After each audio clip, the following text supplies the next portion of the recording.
The name that we gave to this retreat was Non-Duality in Nature, the Direct Path of Love and Beauty. I think that's the whole thing, right? So that's the brochure. That it worked. It got you all here. I mean, clever. And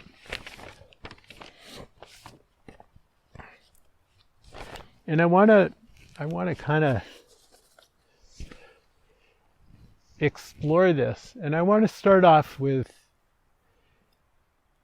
where I believe that this comes from, which is an indigenous understanding. In other words, people who lived on land in communities before or maybe after Western or industrial civilization was invented and before they were completely colonized. People had a direct relationship. It wasn't even a relationship. They were nature. There was nothing that wasn't nature. So whatever understanding they had of who they are in life was completely part of nature. They probably didn't even have a word in their language for nature. They probably just had a word like this or something like that. Imagine what it would be like to live from that place.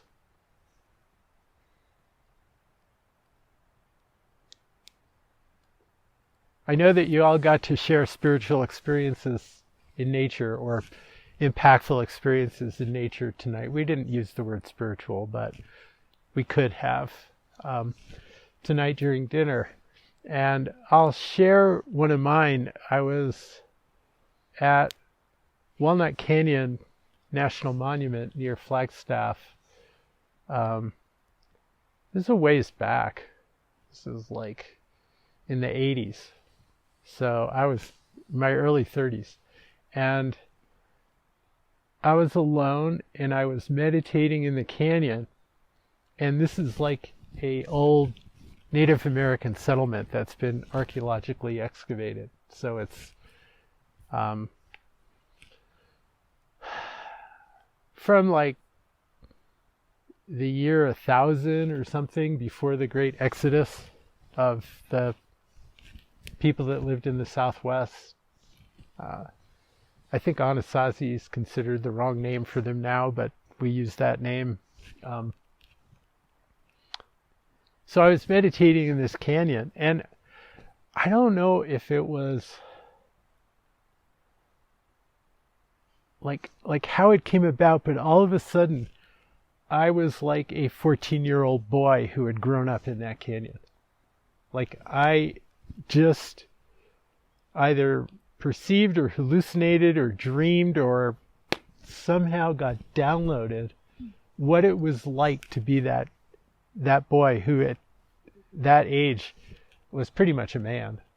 I mean, who'd never been outside of that canyon and had a totally fine life. I mean, difficult, yes. Brutal, yes.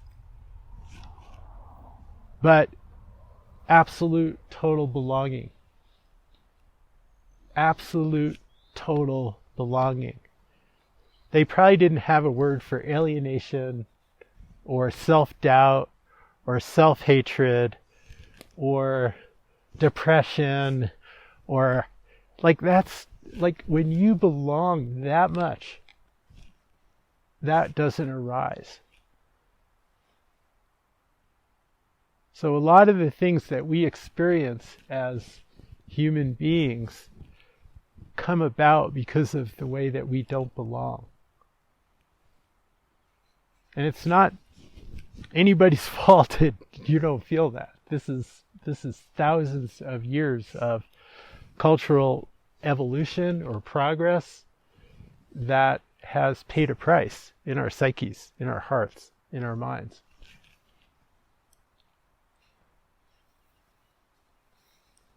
But if you had been able to have a conversation with these people, especially their elders, not necessarily a 14-year-old, but an elder of that world, which probably meant they were like 40. I mean, realistically, people didn't live to be as old as I am. That was probably pretty rare.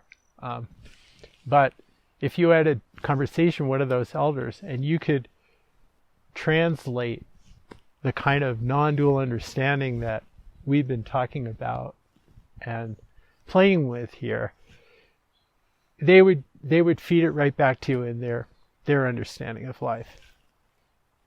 There wouldn't be any disconnect whatsoever.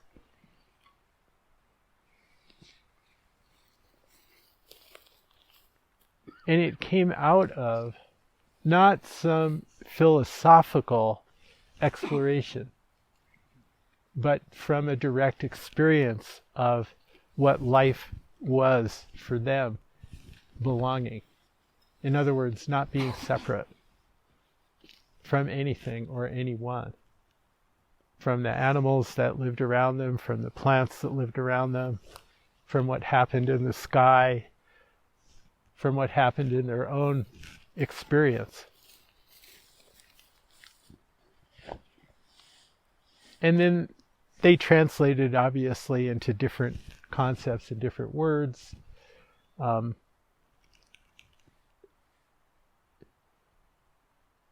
But this was the understanding that people on this planet who were lucky enough to live in that kind of space just lived with.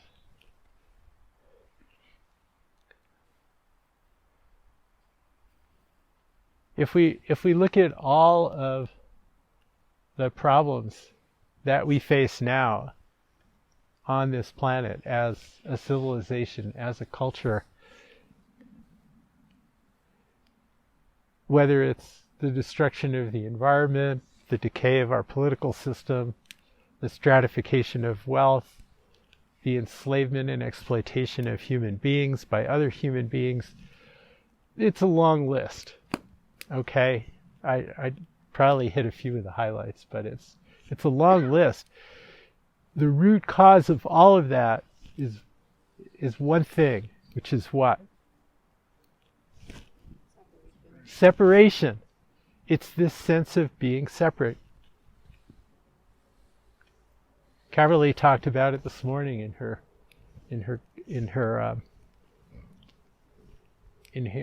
introduction this morning. The sense of separation, which is fundamentally an illusion. It's fundamentally something that the mind creates, but it has power in this relative world that we live in. Extreme power. It lets people decide that they're better than other people, that people are resources rather than human beings, that the earth is simply a set of resources. And from that, it all unravels.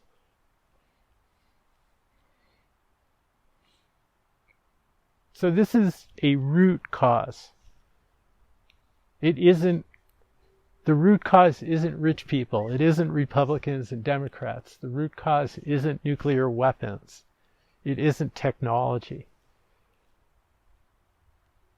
It's that people identify with the separation that their mind convinces them is real.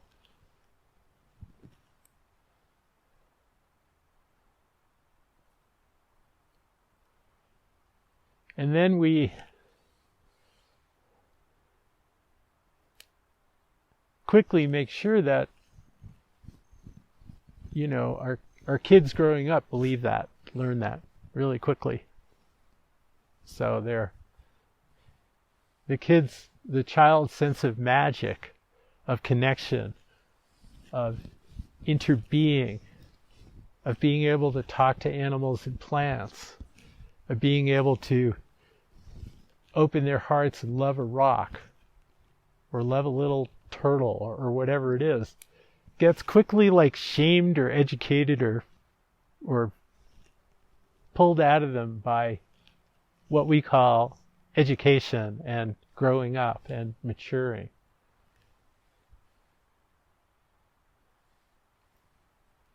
So what we're trying to do here is to unlearn and reclaim who we are.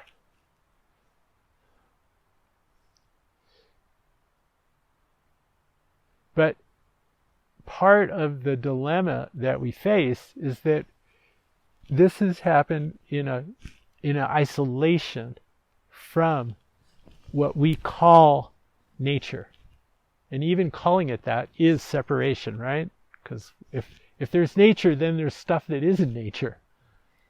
But if you go out in space and you look at the planet Earth from space, which we've all had the privilege of at least seeing on video and in photographs, I don't think anybody here has actually done that.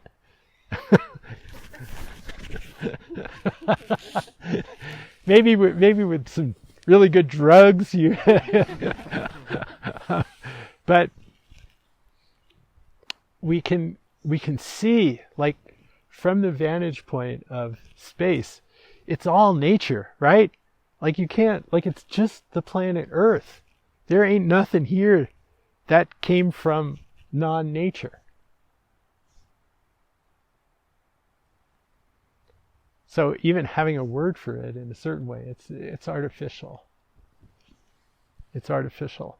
But there is a different impact of being connected to nature in our own experience and not being connected to nature in our own experience. Because it further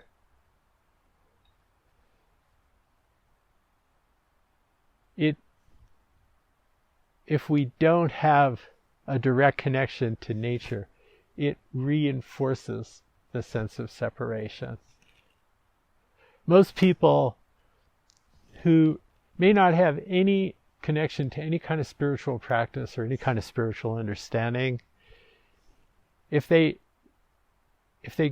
go out into nature, if they take a hike or a walk, or they go fishing, or they ride their bike on a trail, or they go out and garden, if they grow flowers, if they prune trees, they will report that it makes them feel good, that it makes them feel more alive or healthier or more calm or more open, right? I don't even need to ask you all if you have that experience, right? I mean, you took the pain of coming all the way up here. So you must have at least that, if not more, understanding or connection of that experience. But I'm talking about just about anybody who isn't, for some reason, so cut off from being in nature that they have no connection, enjoys it. But it's hard to put a finger on why. But I think we could say that the reason is because people start to feel their own nature. That being in nature resonates us to our own nature. Something that's not our mind or our ego or our concepts, that's outside of that realm, that people didn't create, people didn't manufacture. And that has a certain kind of effect on us.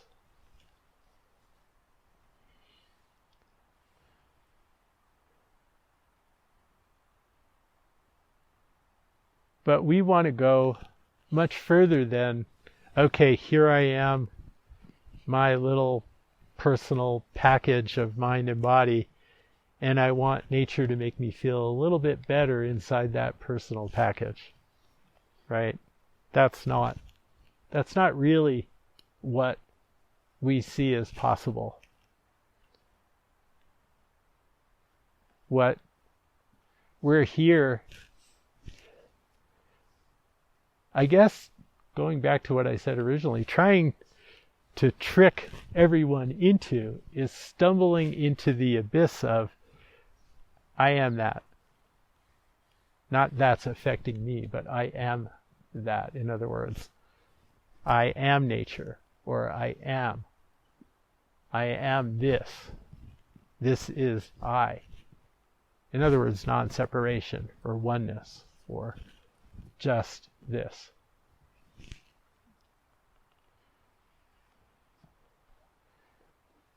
And my feeling about it has always been that being in this kind of place is a direct path to that.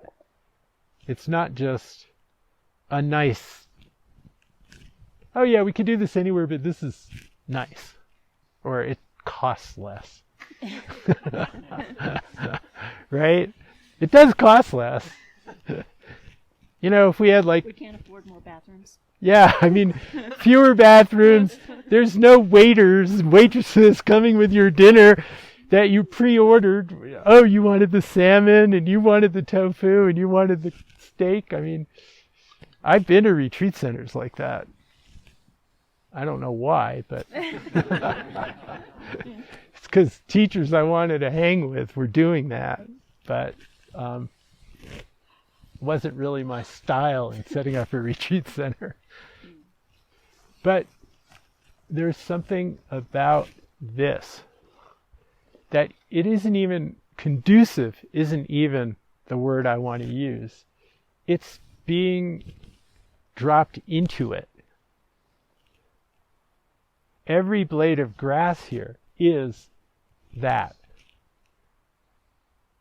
And if you listen to it, it's calling you to be that.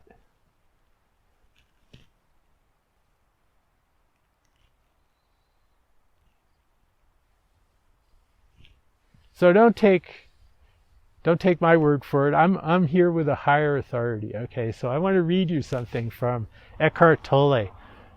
Anybody here familiar with Eckhart Tolle? Okay, good. So if you don't know of him, he was this little German guy sitting on the bench being very depressed and contemplating suicide. And he got right to the abyss of his own life. And somehow, through some amazing magic, instead of killing himself, he woke up. Just like that. And he thought he went crazy, and he spent years trying to understand it and going to teachers. And luckily, he got educated as to the fact that he had woken up, that this was a good thing. And he became a really well-known teacher. He wrote a book called The Power of Now. Anybody familiar with that book? Really very, very interesting character. And I do not advise trying that route out. Okay? As most people who try that route out don't get awakened. It's very rare. But he lucked out. But this is...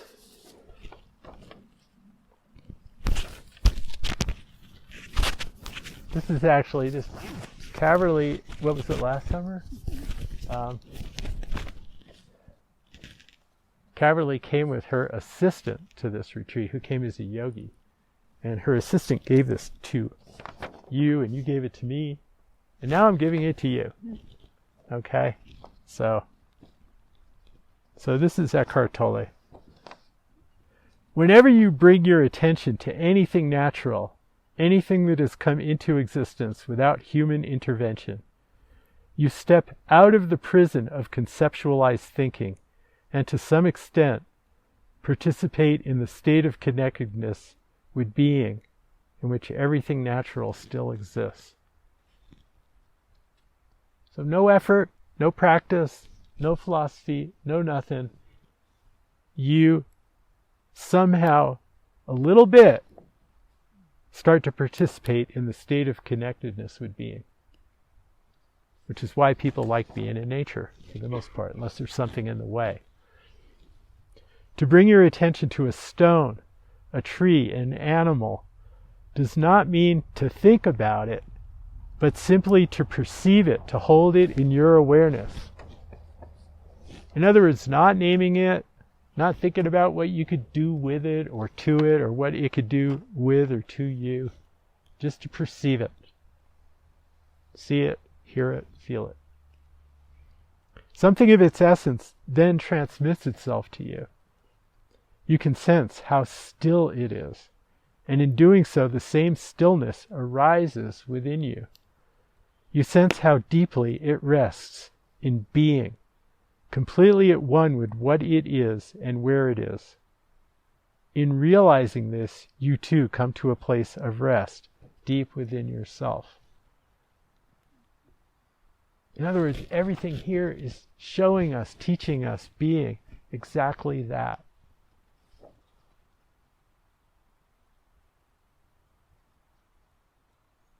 I've always thought, like, every chipmunk is a perfect chipmunk, right? Every tree is a perfect tree.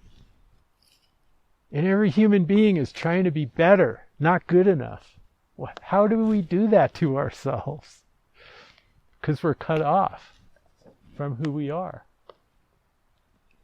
The chipmunks are not running around trying to be better chipmunks than the other chipmunk.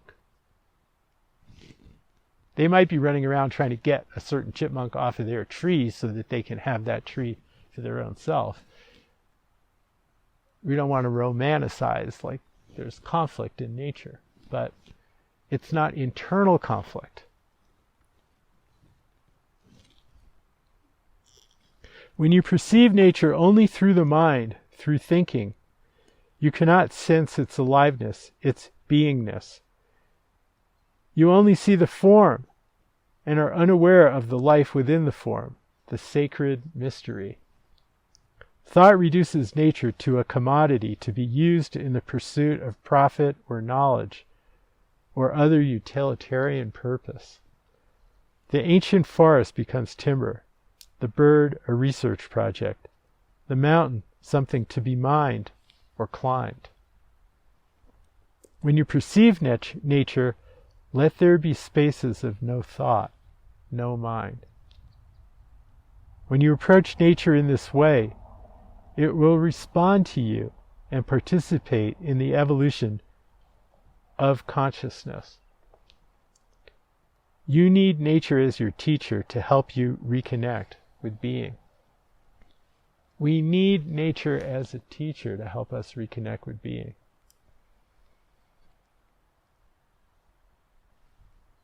But not only do you need nature, it also needs you. When you recognize the sacredness, the beauty, the incredible stillness and dignity in which a flower or a tree exists, you add something to the flower or the tree. Through your recognition, your awareness, nature comes to know itself. Nature can bring you to stillness. That is its gift to you. When you perceive and join with nature in the field of stillness, that field becomes permeated with your awareness. That is your gift to nature. A great silent space holds all of nature in its embrace, and it holds you. Now, this recognition of nature that he talks about, this reciprocity, we call that beauty. He hasn't used that word in this, but really what he's talking about is the recognition of beauty. The flower is beautiful, but only when we feel and recognize and experience that beauty in the presence of the flower does the flower know its own beauty. It doesn't know its own beauty until we recognize it. And most of our experience through the mind, we miss this. We miss what's our role here. Why are we even here in nature? What are we in nature?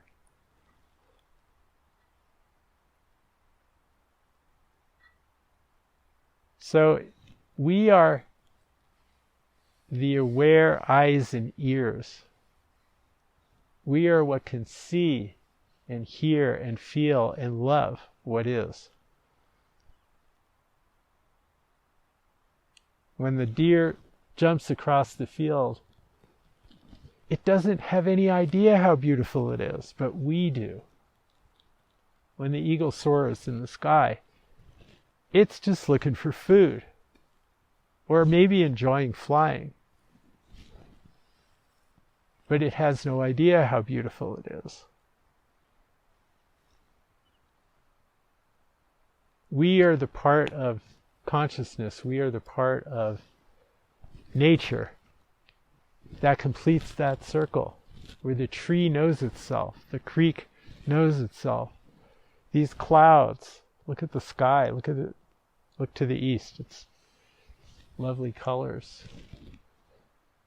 Then it knows what it is through us.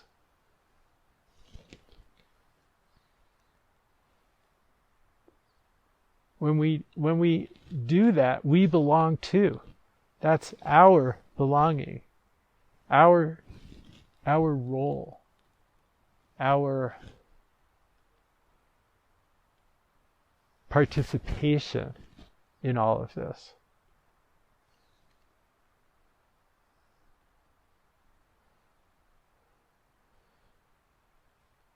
So this non-duality in nature thing, whatever you want to call it, is not your selfish pursuit of your own ending suffering. This is actually us trying to reconnect to what we're doing here on this planet as human beings. That's a little bit different than what most of humanity is doing, which is quickly trying to destroy it.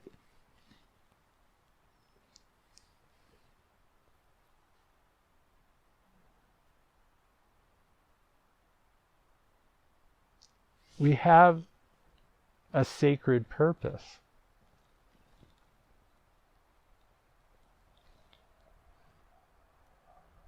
And in regaining that sacred purpose, we regain ourselves. It's not an act of service. It's an act of being who we are.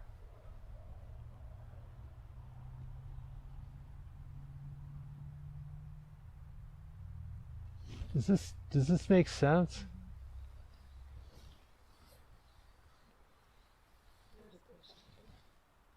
Yeah.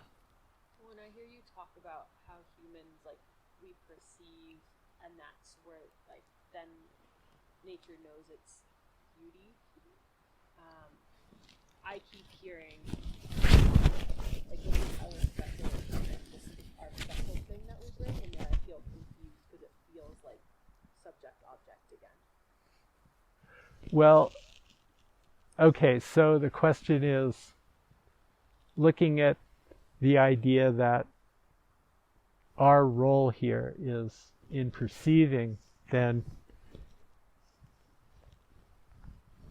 everything knows who it is or what its beauty is. It knows itself through our eyes. Okay? And does that make us separate in that function? No.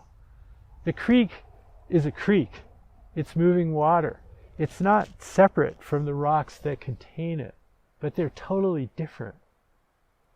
In other words, everything isn't the same from its function or its form, but everything is ultimately the same in terms of it's all, like looking at it again from space, it's all the earth, it's all nature, it's all one. And it's all just consciousness, it's all just being. But on the level of form, there's incredible differentiation, but it's not a hierarchy, right? It's not a hierarchy. We have a role to play, and indigenous cultures knew that. They knew that they belonged. They knew that they were important, but they never thought that they were more important, that they were like like they would only kill the animals that they needed to survive. And they thanked the animals. Like they cared about those animals. They didn't just like shoot 100,000 buffalo out of a train for sport. It was a personal relationship with each buffalo that they had to kill to eat, to survive. So that's not a hierarchical relationship. It was, we're here, the buffalo people are here, and we're all just trying to get by. Now, I don't want to romanticize either. I mean, these were human beings, and they had their stuff, and they had wars between, I mean, there was a lot of weird stuff that went on. But they had a sense of belonging. And that's what we're really trying to regain. Non-separation, oneness, being here.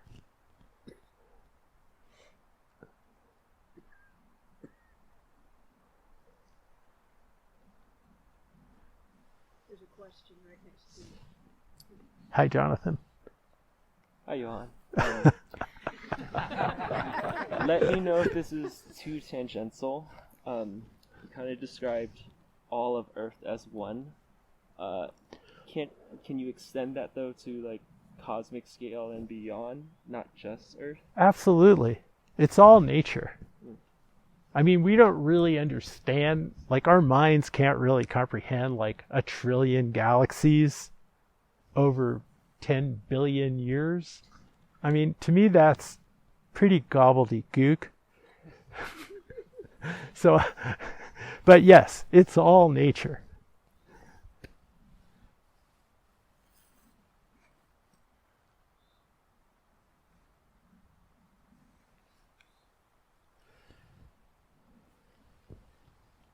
So here we are on this retreat, and I want to talk a little bit also. Let me just look here.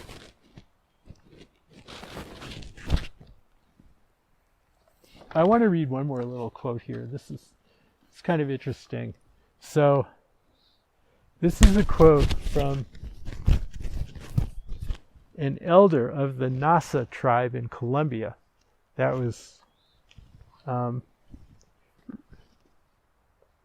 he was, and this is really interesting because we were talking about Joanna Macy and the work that reconnects this morning. So there was a group in Colombia in 2017 doing the work that reconnects with indigenous people, trying to help them regain their connection to their land that had been forcibly taken from them or was in the process of being either taken from them legally or illegally, which is going on all over South America. And with some of the last remaining indigenous tribes on the planet. Anyway, they were in a circle with these work that reconnects people from the city in Colombia. And they were talking to these people about what their experience was. And this is what he said that got passed to the internet. They asked him about his relationship to the land. Like, what is your relationship to the land? And he said, we cannot speak of our relation to the land because we are the land. We are the land made human. They have tried to turn us into persons, but we have chosen to remain natural as part of the earth. They have tried to turn us into persons, but we have chosen to remain natural as part of the earth.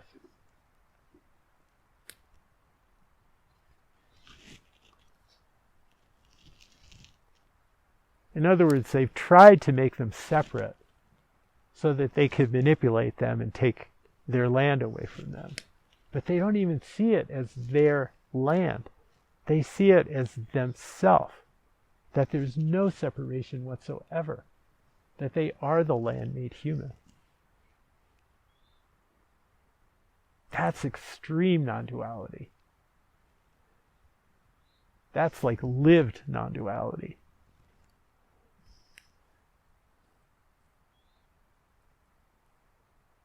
And from the Western capitalist perspective, it makes no sense at all. It's like, just take the money and run, dude. You know, literally, that's like sort of like the consciousness that these human beings are being faced with.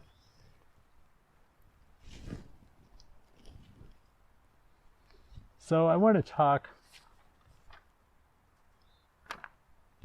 So, you know, here we are in this retreat, and we're connecting to love, we're connecting to nature, we're connecting to ourself, which are really synonyms. Okay? These are synonyms.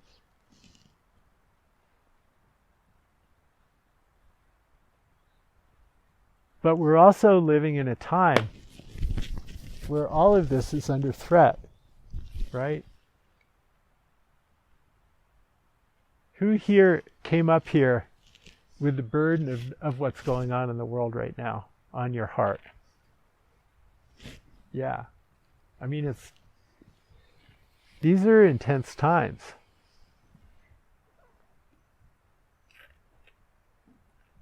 And the tendency would be that we might believe, or other people might tell us or reflect to us, that, oh, you're just retreating from what's going on, and how is that going to help or make a difference? It's just an escape. Or you might be telling yourself that, feeling a little bit guilty or abashed about taking this space up here.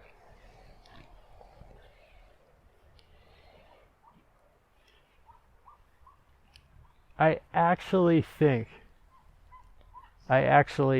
know that this is as important, if not more important, than anything else that we could be doing. If the root cause of all of this is separation, then some small fragment of humanity needs to be seeing through that separation before they decide that they know better. All of the stuff that's going on now to try to make things better, things are so fragmented that it just backlashes. It's really hard to see the way through, the way out in terms of how the world is working right now. Because things are fragmented and things backlash. You try to do something here that seems like the right thing, and then people over here are tearing it apart. Even in what we might call progressive communities, they're feeding on themselves in a lot of cases. There's so much disagreement.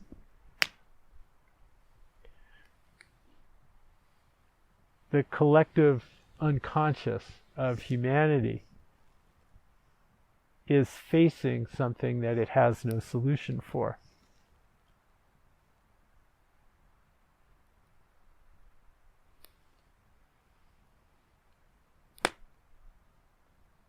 So how do we respond? What's called for from an awakened perspective? Well, how many of you here have lost somebody near and dear to you, that they've died? Okay, pretty much everyone. Did you stop loving them when you found out that they were going to die?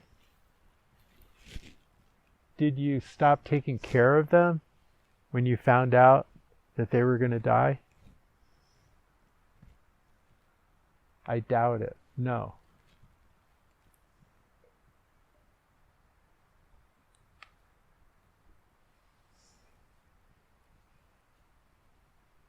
And did you stop loving them after they died? No, right? Grief is love. Without love, there's no grief.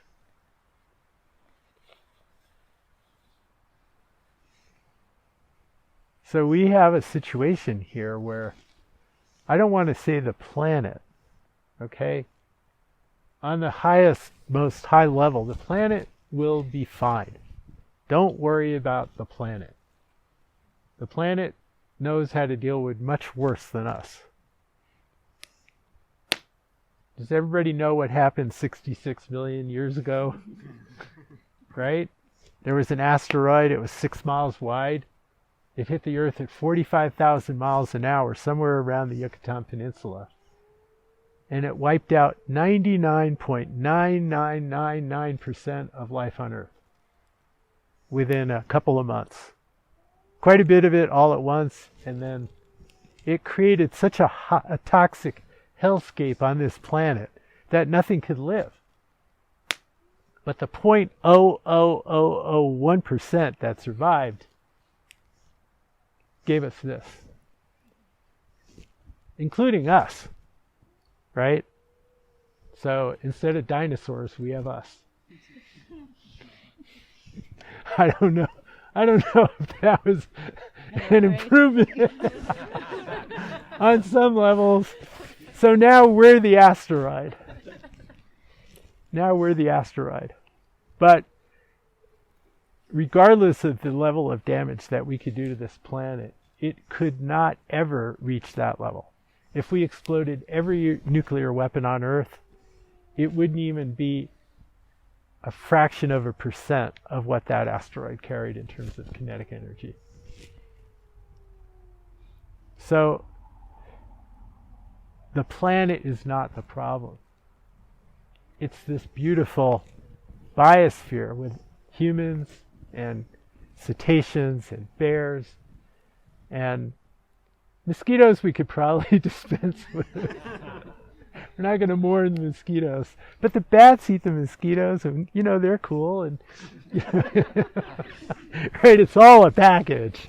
This beautiful package and how this all works. This is what we love. But we can't stop loving it just because it's in danger. And we can't help it if we stop loving it. We can't help it if we turn our back on it. So deepening that connection, deepening our sense of non-separation, deepening our understanding that we are this, is powerful and important work, whatever you do with it, however you carry it into your life.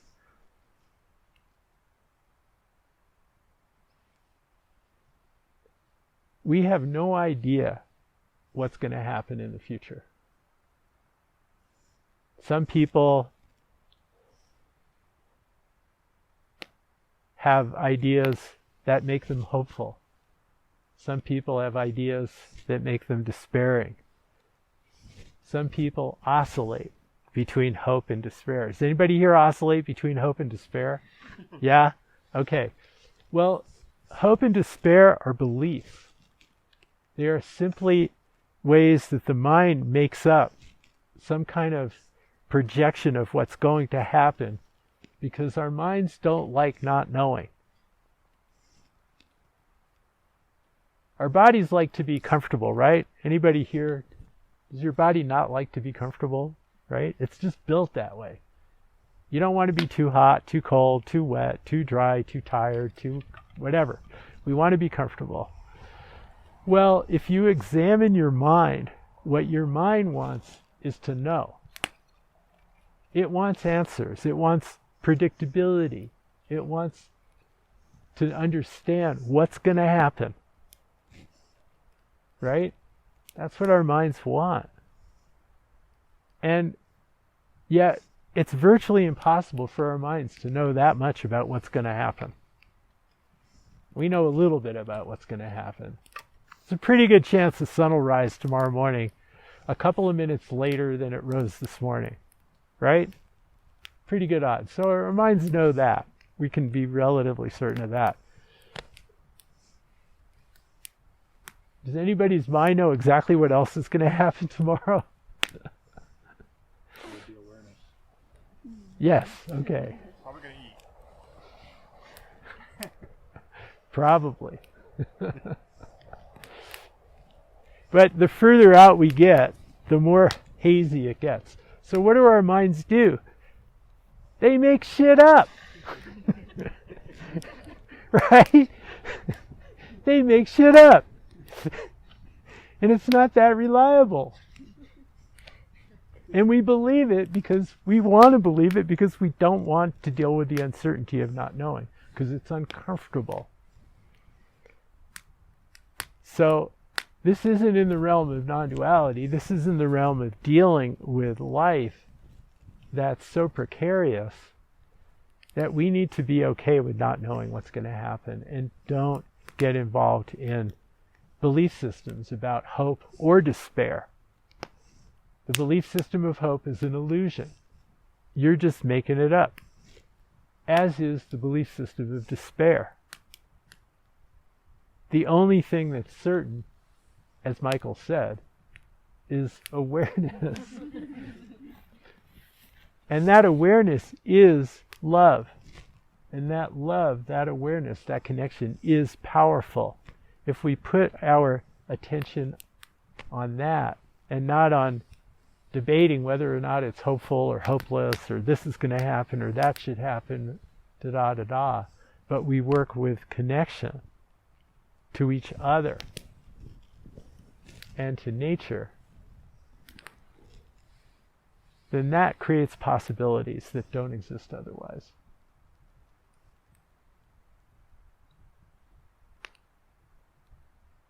So this is important.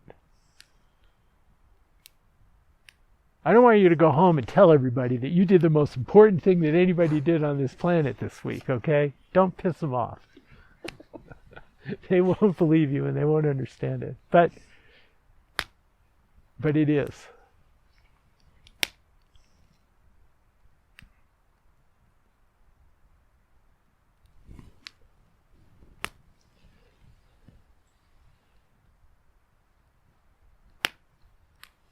So I think I can leave it there unless there are any other questions or comments we could take a little bit. Yeah, Alex.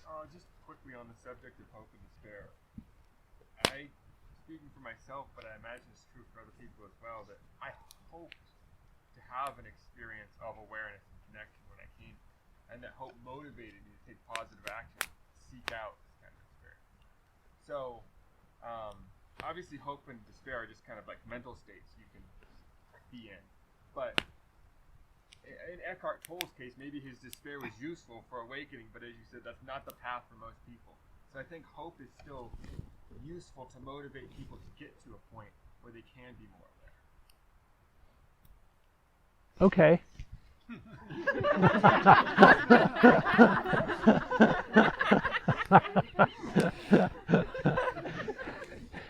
So just for the sake of the recording, I'm going to feed it back because it probably didn't get in there, that the comment was made that hope can be useful in the sense that there was hope that if they came to this retreat, that there would be more awareness, and that drove them to come, and so that hope was in fact useful. Okay. So maybe we need either different words or different understandings, and I don't want to get into that part of it. I think it's a useful part. So let's talk about belief systems that we use to shield ourselves from uncertainty that we have no control over. Okay, because that was the context that I was using it. And let's put hope in that category, where I feel like it's delusional, and maybe what you had was something different than that kind of hope. Okay, cool. But yeah, Cindy. Is there a relationship between hope and optimism? What is optimism related to all of this? So some of this is like based on, so I want to just keep it with a belief system, okay? Because if there are some people that just tend to have optimism, like as a quality of how they are in life, and then some people tend to have pessimism, and then that can create belief systems. But as an aspect of personality, I think we're talking about something a little bit different. So I don't want to get into too much of the weeds around that. What I want you to do is I want you to look at how you create stories in your own mind about what will happen in the future on large-scale events that you use to shield yourself from the difficulty of being with not knowing. That was more my point.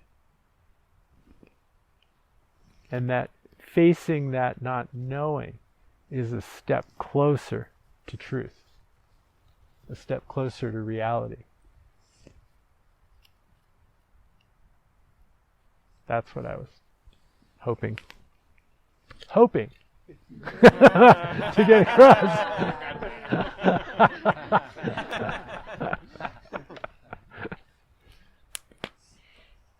So, yeah, Jonathan. Let me know if this is like a mental trap that I'm getting myself into, but I remember going to a Dharma discussion, and they kind of got to this point where it's just like, okay, we're taking some steps here to kind of address this global phenomenon that's occurring. I perceive it as a call to action, and I'm not sure what that means even. Like, what the hell are we doing now? We're here, we're cultivating awareness, but what next? So that's a great question. So what next? What do we do with this? Well, when we're acting from this understanding, when we're acting from non-separation and love, then the actions that we take, filtered through our own set of capacities, what we know, what resources we have available, will be, in that sense, the most appropriate thing that we could be doing. And it's different for everybody. So there's no prescription, except that when we open our hearts and we're present, that the most appropriate thing will happen. Does that make sense? There's no prescription. It's not like, well, if you, then you. It's different for everybody in every moment. But we're acting with the understanding of love and connection and interbeing, rather than the understanding of exploitation and violence. So that's a whole different set of actions that would happen. Yeah. Wait. Okay. I'm sorry. Go ahead. Where are we? I was curious, with that call to action, your thoughts on does courage come from love? Because I do feel like in the world we're living in right now, a lot of the action that can be taken, you need courage for. And I'm curious, like, I guess your thoughts on that. Yes, thank you. Does courage come from love? Absolutely.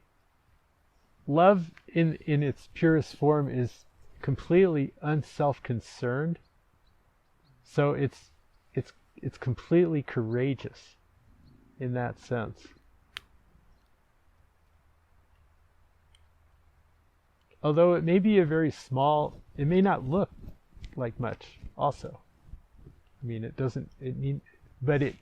but love because it's not coming from self-concern, it is courageous. So, yes, thanks. Wait, now, okay, Alicia. I want to piggyback on Jonathan's, like your answer to Jonathan's Uh-huh. question.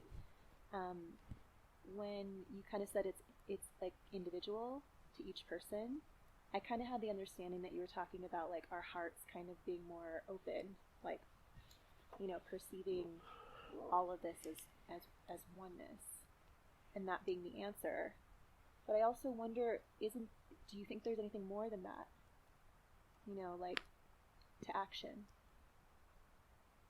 besides that. You mean anything more required? Yeah, like if we're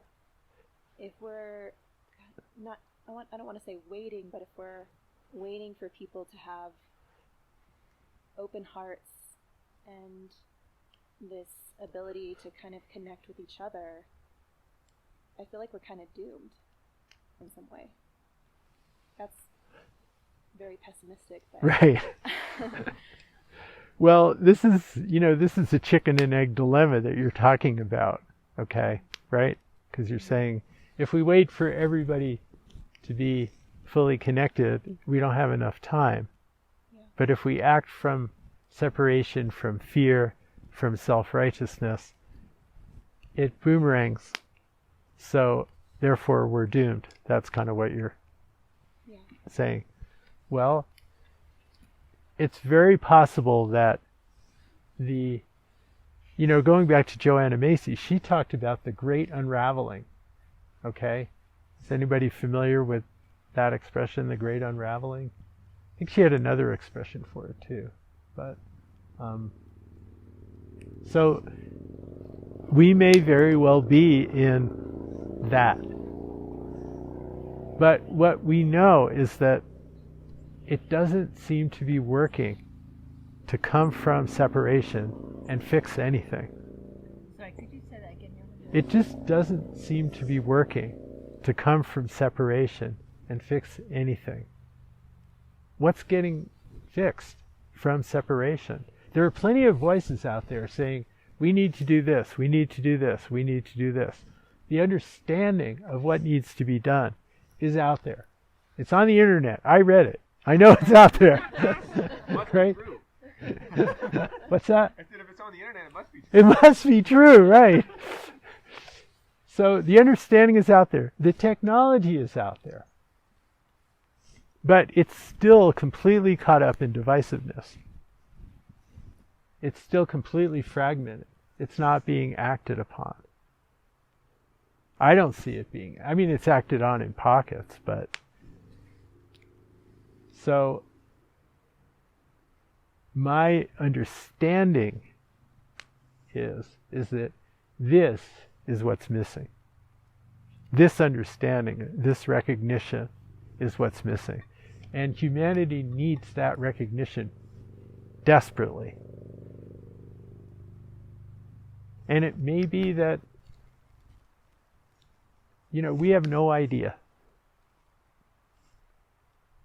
But it seems to me that that's what's missing. All the other pieces are there.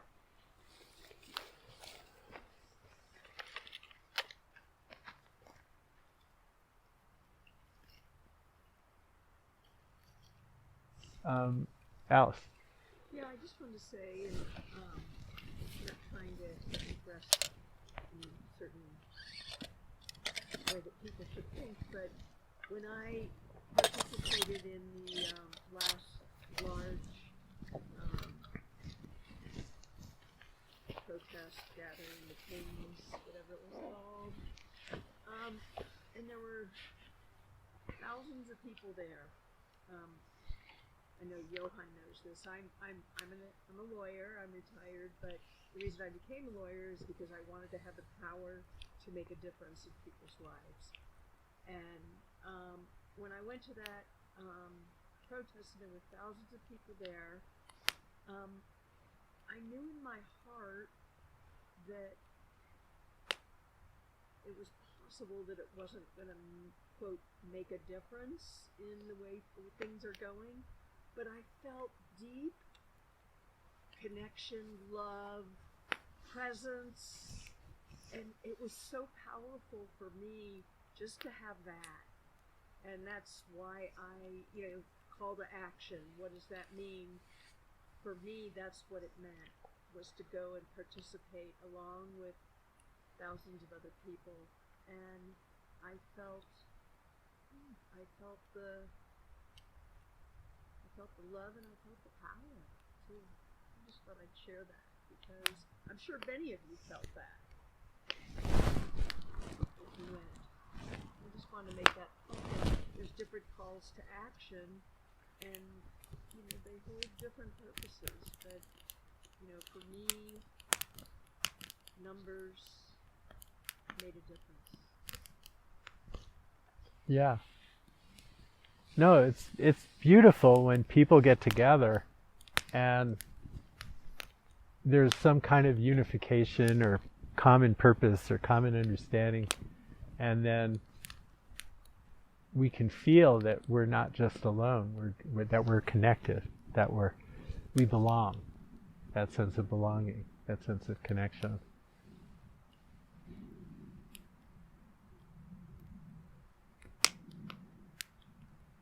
So I think we'll... Question.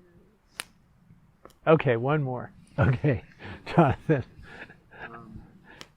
For those listening to the recording, it's a different Jonathan. I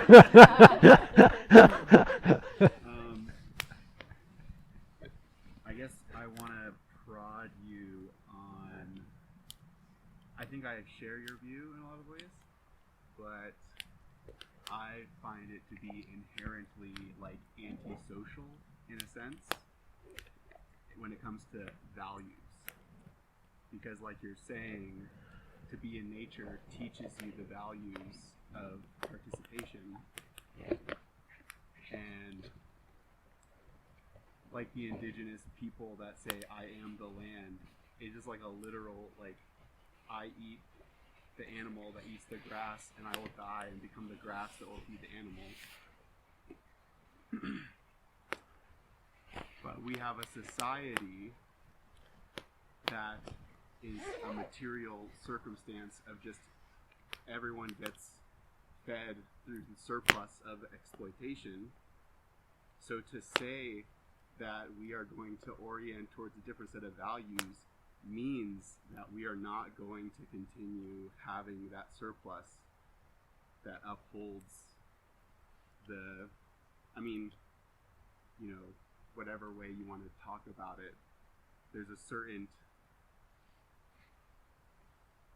a cultural value set that probably most of us share about meeting the needs of humans that it seems is inherently undermined when you embrace the most fundamental material reality of this view. Okay, I'm not going to be able to summarize that for the recording. But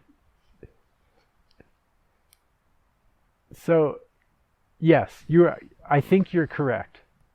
And it is not, what we're doing here isn't trying to become indigenous people. We're not trying to go back to some kind of indigenous lifestyle. It wouldn't probably work for me. I don't think it'd work for Caverly. I'm not sure it would work for any of us. That'd be way more difficult than the Zen monastery. You know, so no, it's not about values. It's not about, it's about an understanding. Okay? We're only trying to learn from that understanding. It's a way of seeing into that understanding. So you want to use that understanding to reinforce the cultural values that we have been enculturated? No, I want to use that understanding to realize who I am and to help all of us realize who we are, that we are that love, we are that connection. What we do with it after that, I have no say over and really no opinion about.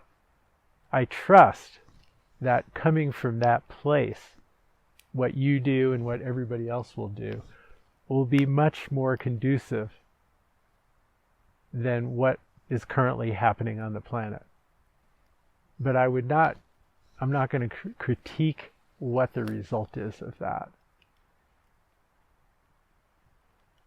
So that's part of what you're... Yeah, I would have to find you privately to think.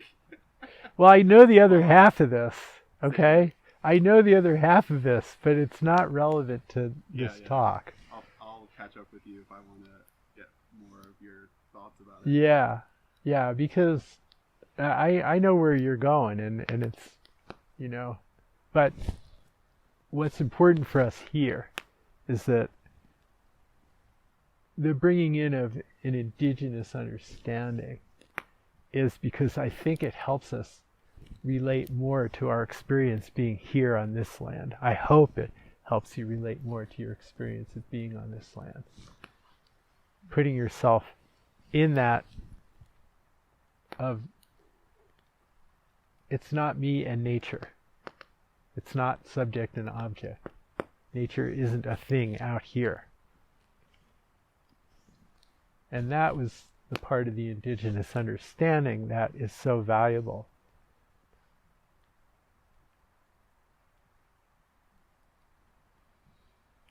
Okay. And if I rocked your boat, that's cool. It's cool.